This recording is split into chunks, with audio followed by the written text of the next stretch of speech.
افطاری کروانے کی فضیلت۔ الحمدللہ والصلاۃ والسلام علی رسول اللہ۔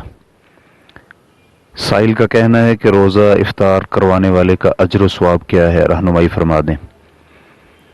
زید بن ثابت رضی اللہ عنہ بیان کرتے ہیں کہ رسول اللہ صلی اللہ علیہ وآلہ وسلم نے فرمایا، جس نے کسی روزہ دار کو افطاری کروائی اسے بھی اتنا ہی اجر و ثواب حاصل ہوگا اور روزہ دار کے اجر و ثواب میں کچھ بھی کمی نہیں ہوتی۔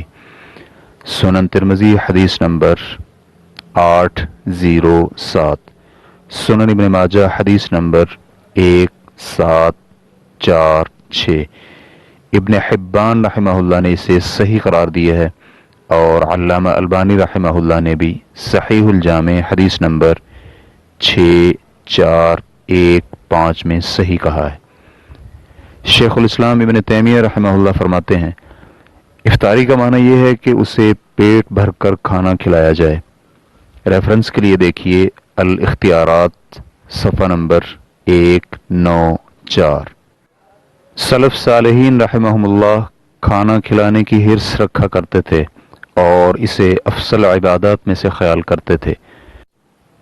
سلف صالحین میں سے کسی ایک کا قول ہے کہ مجھے اسماعیل کی اولاد سے 10 غلام آزاد کرنے سے زیادہ محبوب ہے کہ میں اپنے 10 بھوکے ساتھیوں کو بلا کر کھانا کھلاؤں۔ بہت سے صحابہ اکرام اور سلف حضرات تو روزہ کی حالت میں اپنی افطاری کسی اور کو دینے پر ترجیح دیتے تھے، جن میں عبداللہ بن عمر رضی اللہ عنہما اور داؤد طائی، مالک بن دینار، احمد بن حنبل رحمہم اللہ شامل ہیں۔ اور ابن عمر رضی اللہ عنہما تو یتیموں اور مسکینوں کے بغیر افطاری ہی نہیں کرتے تھے، اور بعض سلف حضرات تو اپنے مسلمان بھائیوں کو کھانا کھلاتے اور خود روزہ کی حالت میں ان کی خدمت کرتے تھے۔ ان میں حسن بن مبارک بھی شامل ہیں۔ ابو سوار عدوی رحمہ اللہ کہتے ہیں، بنو عدی کے لوگ اس مسجد میں نماز پڑھا کرتے، ان میں سے کسی ایک نے کبھی بھی اکیلے کھانا نہیں کھایا تھا اور نہ ہی وہ اکیلے افطاری کرتے تھے۔ اگر انہیں کوئی مل جاتا تو اس کے ساتھ کھاتے، وگرنہ وہ اپنا کھانا مسجد میں لا کر لوگوں کے ساتھ بیٹھ کر کھاتے۔ کھانا کھلانے کی عبادت کے کئی ایک فوائد ہیں، جن میں سے چند ایک سماعت کیجیے۔